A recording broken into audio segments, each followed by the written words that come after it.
Do you think you'll be married forever? Yes. I have a letter. He's also a fox. If you haven't noticed, my husband's very, very handsome. But his heart is even more beautiful. Something's up here. See that little shoulder shrug when she said yes? Yes, yes, Did you hear how high her voice was when she said yes?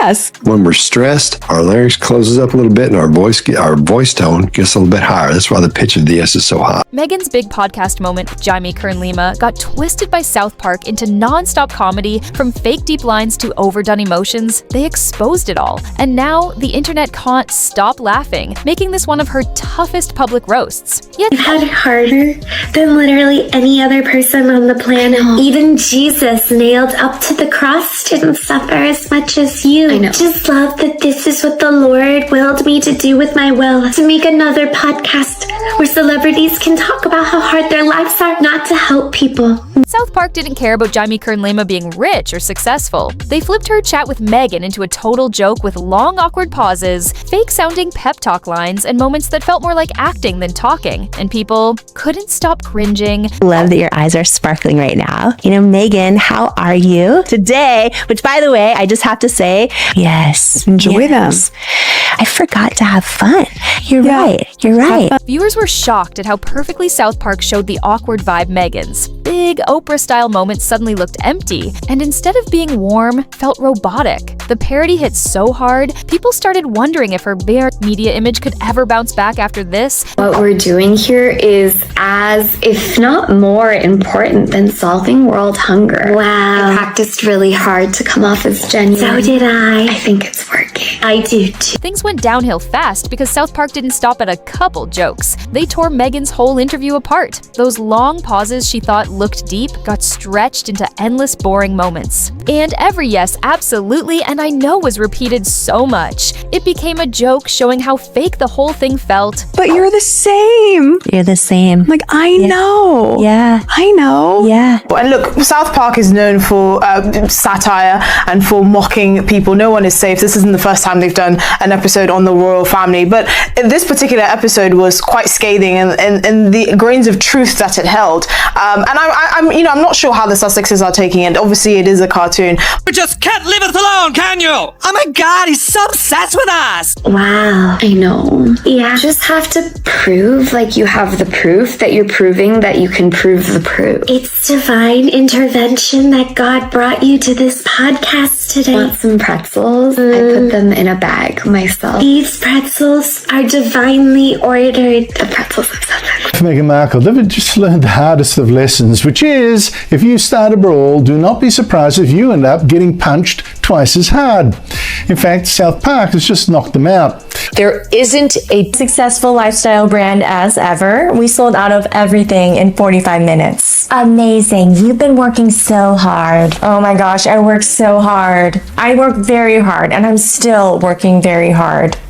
It's just not for the royal family.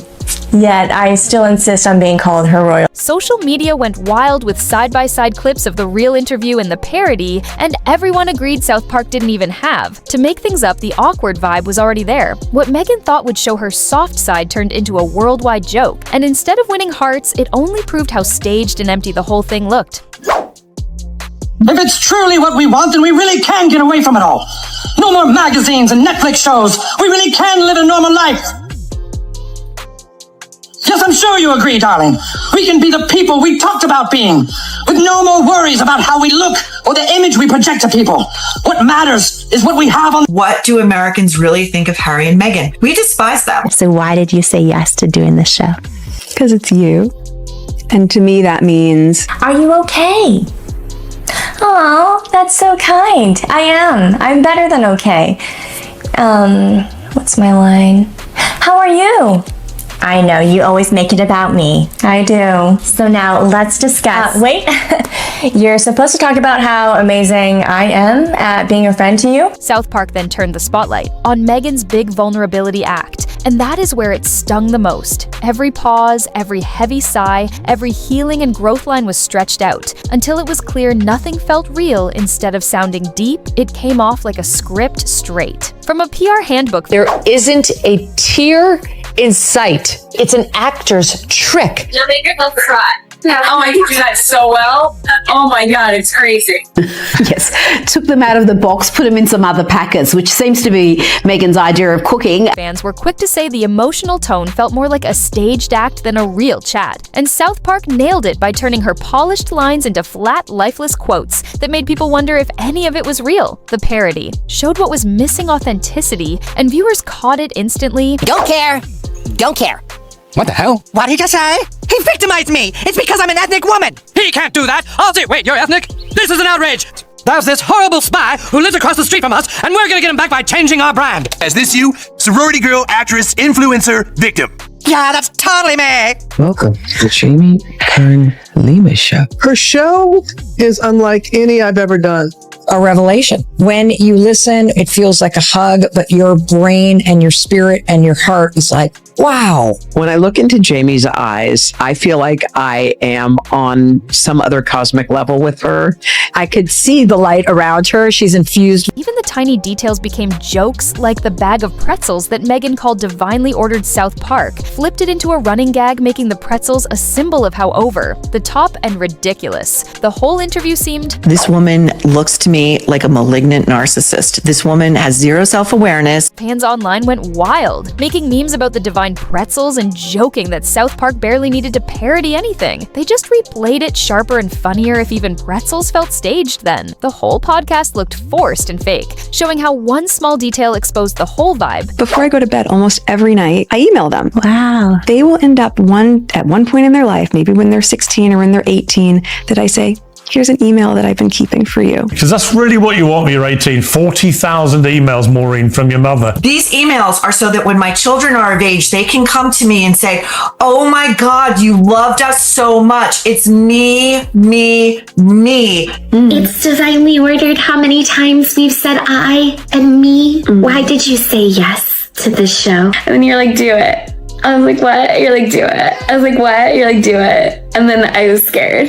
Yeah. Meghan tried to make her big emotional moment about writing nightly emails to her kids sound touching, but it felt so rehearsed that South Park flipped it into a weird ritual, making a sweet gesture look staged and over the top. Zoom in here and it says, with the compliments of Her Royal Highness, the Duchess of Sussex. That is a title that was stripped from her when she and Harry made their whole racism debacle and left the UK, left their royal duties, and moved to the US to bug all of us. She's using it in private with her friends. That's even weirder than if they were still trying to milk the titles in public. That is just like all the confirmation that I need that this woman is just obsessed with being a royal, that is all this was all about. And that she's angry that she screwed the pooch by claiming racism and basically getting kicked out of the family. She just can't give up the HRH titles that quickly. Like, this is literally what she has always wanted. People watching South Park laughed, but also started wondering if the nightly email story was really about her kids or just another spotlight move, and online fans agreed, saying it felt less like love and more like a PR stunt, showing how even personal stories lose meaning when they look self-serving. There is no doubt about it that Meghan Markle's viral video created a new negative wave of backlash against her that resulted in many other studios actually deciding to put any kind of affiliation with her either to a halt or firing her directly. That's exactly what happened with both Paramount and Meghan thought going makeup-free on the podcast would make her look real and vulnerable, but South Park twisted it into a comedy sketch showing characters proudly flaunting bare faces like it was some massive heroic act. And instead of coming across as raw and honest, it felt totally staged because everything else around her was picture perfect with soft lighting, styled hair, and camera angles all carefully set up. Then the episode went even further, mocking the whole idea of leaving behind fame and image while still obviously chasing attention, and the biggest laugh hit when a character asked what Americans really think of Harry and Meghan, and the reply was short, sharp, and brutal. We despise them, a line that instantly went viral because it said what so many had been thinking but never said out loud. So Meghan really thought she was serving something fresh and deep when she showed up on her podcast without makeup, acting like it was this brave, authentic moment. But people were quick to point out that the lighting was perfect, the hair was styled, cameras were angled just right, so it didn't feel raw at all. It felt staged like a photo shoot. And then she kept throwing out all these buzzwords like growth, healing, empowerment, and the power of yet over and over until it stopped sounding inspiring and started sounding like she was reading from a script. And that is exactly what South Park jumped on. They exaggerated everything, turning her no makeup act into this ridiculous performance where characters celebrated their bare faces like it was world-changing, and they mocked the endless, yet catchphrase until it lost every drop of meaning. Fans online said the parody didn't even need to stretch the truth because she was already doing half the work for them, and the really messy part came when South Park showed her still clinging to her Royal Highness title, even though that was stripped after she and Harry left the family. And people online were like, wow, so she says she wants a normal life, but still signs gift baskets with her Duchess title, like girl, pick a lane, and that was the nail in the coffin for a lot of viewers, because it confirmed what many suspected, that she never wanted to leave the royal life behind. She just wanted to keep the perks without the duties. And then came the fallout studios like Paramount. And A24 started backing away from her projects quietly, shelving things that were supposed to happen because suddenly her brand felt more like a liability than an asset. And that's when the internet piled on, even more saying South Park didn't just roast her. They exposed her whole playbook, from the dramatic pauses to the perfect set design to the branding disguised as vulnerability. And honestly, the cruelest part is that people said the cartoon version of Meghan felt more genuine than her actual podcast, which is brutal. Now, the big question buzzing everywhere is, can she rebuild her reputation? Or is this the moment where everyone finally saw through the act and realized that no amount of carefully staged authenticity can save her brand if the audience has already checked out?